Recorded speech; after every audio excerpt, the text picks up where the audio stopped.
Chairman of Setu Samudram project. அது மட்டும் இல்லாமல் இவரோட ஆற்றிய பங்கை பார்த்து மகாராஜா ஆஃப் மைசூர் அவர் வந்து எனக்கு நீங்கள் உங்களுடைய அட்வைஸ் தேவை, நீங்கள் வந்து இங்கே நிர்வாகம் பண்ணுங்கன்னு சொல்லி த திவான் ஆஃப் மைசூர். திவான் என்றால் சீஃப் மினிஸ்டர், முதலமைச்சர்னு அர்த்தம். இன்னைக்கு கர்நாடகான்னு சொல்லப்படுற ஒரு ஸ்டேட்டுக்கு ஒரு தமிழன் தான் சீஃப் மினிஸ்டர் இருந்திருக்கிறார். அவர் பேர் தான் ஆற்காடு ராமசாமி முதலியார்னு சொன்னால் யாராலையும் நம்ப முடியுதா?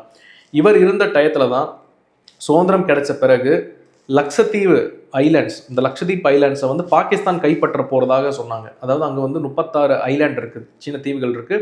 அங்கே பெரும்பாலும் இஸ்லாம் மதத்தை சேர்ந்தவர்கள் தான் இருக்கிறாங்க. இங்கே முஸ்லீம்ஸ் நிறைய இருக்கிறதுனால இது பாகிஸ்தானுக்கு சொந்தம்னு சொல்லி பாகிஸ்தான் ஒரு போர்க்கப்பல் எடுத்துகிட்டு வர போகிறதாக இந்திய அரசாங்கத்துக்கு சர்தார் வல்லபாய் பட்டேலுக்கு ஒரு ரகசிய ஒரு உளவு இன்ஃபர்மேஷன் வருது. அந்த இன்ஃபர்மேஷன் அடிப்படையில் உடனே என்ன பண்ணுறாங்க, ஏன்னா இவர் தான் வந்து இந்தியன் ஸ்டீம் ஓனர்ஸ் அசோசியேஷன், இவர் தான் சொந்தமாக கப்பல் வச்சிருக்கார்.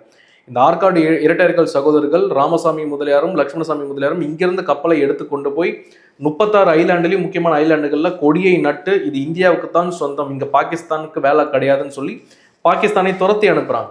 இன்னைக்கு லட்சதீப் ஐலாண்ட் இந்தியாவில் இருக்குன்னா அதுக்கு முக்கியமான காரணம் இந்த ஆற்காடு இரட்டையர்கள் தான்.